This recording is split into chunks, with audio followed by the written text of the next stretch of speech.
Assalamualaikum warahmatullahi wabarakatuh. Nama Bagus Prasetyo, NPM 1901011034. Di sini saya akan menyampaikan materi Ulumul Quran. Yang pertama, yakni ijaz. Ijaz berasal dari kata yang merupakan masdar dari ajaz, yujizu, ijaz, yang artinya melemahkan atau memperlemah. Maksudnya adalah ijaz merupakan sesuatu atau bukti yang dapat menjadi penguat kebenaran bahwasanya Nabi Muhammad SAW merupakan Rasul atau utusan Allah, dengan cara melemahkan atau memperlemah kekuatan dan tipu daya orang-orang Arab yang selama ini menganggap bahwasanya Nabi Muhammad SAW itu hanya seorang penyihir, pembohong, dan juga penyair. Oleh karena itu Allah menurunkan ijaz sebagai bukti untuk menguatkan hal itu. Ijaz dibagi menjadi dua macam. Yang pertama, ijaz indrawi atau ijaz material tidak permanen, artinya hanya sementara. Ijaz jenis ini merupakan mukjizat yang Allah turunkan kepada nabi-nabi sebelum masa Nabi Muhammad SAW. Contohnya mukjizat tongkat Nabi Musa alaihissalam yang berubah menjadi ular ketika melawan pasukan Fir'aun. Sedangkan ijaz yang kedua adalah ijaz indrawi yang bersifat kekal dan abadi. Contohnya adalah Al-Quran yang diturunkan kepada Nabi Muhammad SAW. Yang selanjutnya yakni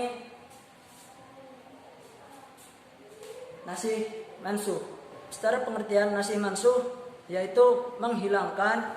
Maksudnya di sini adalah nasih mansuh menghilangkan hukum-hukum Islam yang sebelumnya dengan hukum yang baru apabila hukum tersebut sama-sama syar'i atau terdapat langsung dari Allah Subhanahu wa taala, bukan buatan manusia.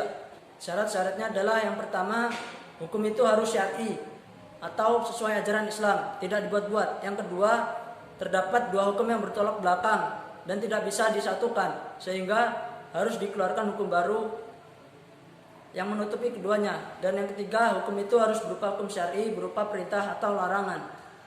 Pembagian nasih dan mansuh. Yang pertama adalah ayat Al-Quran dengan ayat Al-Quran. Yang kedua, ayat Al-Quran dengan as-sunnah. Yang ketiga, as-sunnah dengan ayat Al-Quran. Dan yang keempat, as-sunnah dengan as-sunnah. Nah, yang ketiga yakni kisos.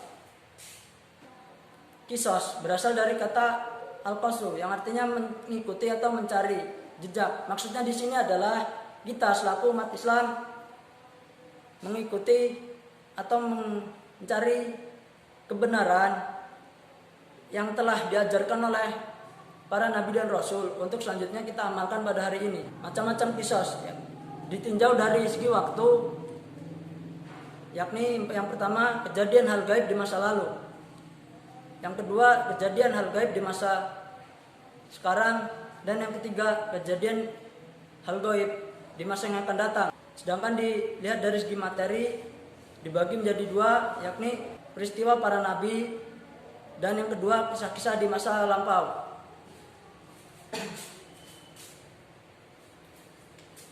Nah, yang selanjutnya yakni amsal Al-Quran. Amsal Al-Quran memiliki pengertian berarti kisah atau cerita, bisa juga berarti sifat. Macam-macam amsal Al-Quran. Pertama, amsal Al-Quran yang jelas, yaitu amsal yang terdapat lafaz amsal yang menunjukkan persamaan kepada perumpamaan. Nah, yang kedua, amsal kaminah, yaitu perumpamaan terselubung. Dan yang ketiga, amsal mursalah, yakni beberapa kalimat bebas tanpa lafaz. Contohnya adalah Al-Quran sebagai perumpamaan. Yang selanjutnya yakni rukun-rukun amsal. Pertama, wajah syabah. Yang kedua, alat tasbih. Tiga, musyabah. Empat, musyabah bih. Nah, yang selanjutnya aqsam Al-Quran. Aqsam Al-Quran merupakan sumpah Allah Subhanahu wa taala di dalam Al-Quran. Aqsam Al-Quran diturunkan dalam bahasa Arab karena aqsam merupakan kebiasaan masyarakat Arab saat beraktivitas, baik itu dalam hal sosial, budaya, terutama perekonomian dan transaksi jual beli. Oleh karena itu, Allah menurunkan Aqsam sebagai bukti untuk menguatkan kebenaran Al-Quran, sehingga kita tidak ragu bahwasanya Al-Quran merupakan firman Allah yang hak atau benar dan bukan karangan manusia atau tipu daya dan buatan Nabi Muhammad SAW. Macam-macam qasam atau aqsam. Pertama yakni zahir, di dalamnya terdapat fiil aqsam bi. Kedua mutmar, tidak dijelaskan pada fiil qasam dan tidak perlu aqsam bi, tetapi ditunjukkan oleh lam taukid yang masuk ke dalam jawab qasam. Nah, yang selanjutnya jadal. Jadal memiliki pengertian bertukar pikiran, atau bahasa kerennya saat ini adalah sharing, yakni berbagi informasi antara yang satu dan lainnya. Macam-macam jadal dibagi dari subjek. Yang pertama adalah subjek langsung dan yang kedua subjek tidak langsung. Ditinjau dari segi objek, jadal dibagi menjadi jadal internal dan jadal eksternal. Jadal internal yakni Al-Quran, sedangkan jadal eksternal merupakan ucapan ataupun kalimat yang dikeluarkan dari orang-orang yang menyalahi Al-Quran itu sendiri.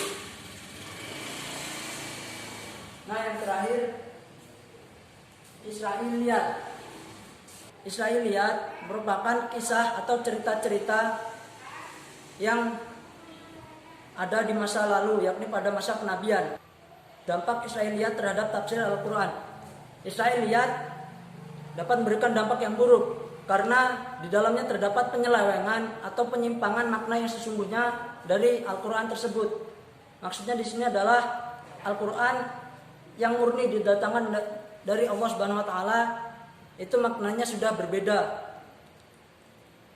Begitulah dampaknya. Israiliyat menurut para ulama. Yang pertama, Israiliyat yang hak, yaitu Israiliyat yang benar, maka itu boleh diterima dan boleh diterapkan. Dan yang kedua, Israiliyat batil atau yang sangat jelas kedustaannya, yang seperti yang saya sebutkan tadi, sudah terjadi penyimpangan atau penyelewengan maknanya dari kata yang sesungguhnya, sehingga yang kedua ini sudah harus dan wajib untuk ditinggalkan. Oke, demikianlah pembahasan saya mengenai materi ulumul Quran. Kurang dan lebihnya saya mohon maaf pada Allah, saya mohon ampun. Astaghfirullahalazim, astaghfirullahalazim, astaghfirullahalazim. Innallaha ghafurur rahim. Saya akhiri billahi taufiq wal hidayah. Wassalamualaikum warahmatullahi wabarakatuh.